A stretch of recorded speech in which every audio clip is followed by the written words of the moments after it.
Кыргызстандан кандай заявка толтуруш керек? Биринчиден приложенияга кирип туруп эле ылдый жагында 3-чү кнопка заявка деген кнопка бар. Ошону басып туруп issue запчастьти тандайбыз. Тандап туруп категорияны тандайбыз. Мисалы деген ходовка жактан мага запчасть керек. Ходовканы басып туруп, бияктан поисковиктен издейбиз эмне машинага.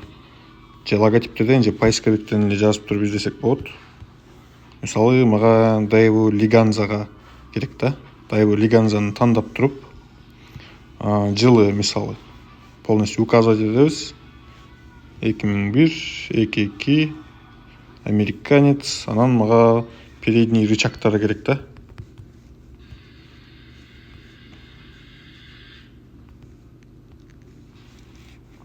И сүрөттөрдү тиркегенди унутпайбыз. Образец болсо образецин, техпаспорт болсо аны деле кошуп коебуз. Болду. Заявканы кетиребиз. Заявканы кеткенде бул жакта чыгып калат. Заявка успешно выполнена, опубликована. Если топовый кылам десең, 140 сом төлөп кой дейт. Если бесплатно эле издетем десеңиз, пропуститти басып коесуз. Пропустить. Заявка мынакей кетти. Эми бул заявкаңызды сатуучулар кандай көрөт? Мисалы, сиздин заявкаңыз полный аккаунт профилге кирип, мои заявки ачканда могул жерде в поиске деп турат. Сатуучулар буну кандай көрөт? Сатуучулар мисалы өзүнүн приложениясынан сиздин заявкаңызды ушундай аркылуу көрүп турат да. Эң биринчи VIP дегендер булар 149 сом төлөгөн кардарлар да.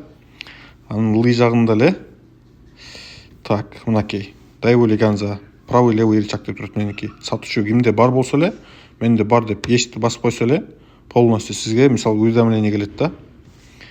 Буну кирип туруп, мисалы өзүңүздүн приложенияңызга профилге киребиз, мои заявкиге киребиз.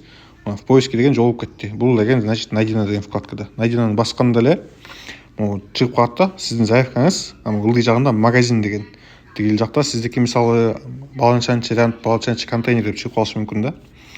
Басканда эле ошо полностью маалымат чыгат. Кайсы ряд, кайсы контейнер, кайсы базарда депчи.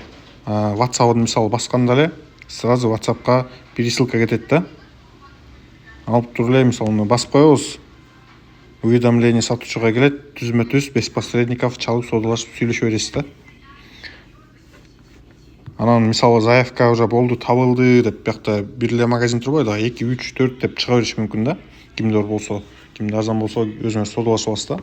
Анан уже заявка табылды дегенде могу Daewoo Liganza 2001-22 деген жагында, оң жагында неме турбайбы, удалить деген кызыл кнопка. Ошону басып койсоңуз эле удалить этилип калат да.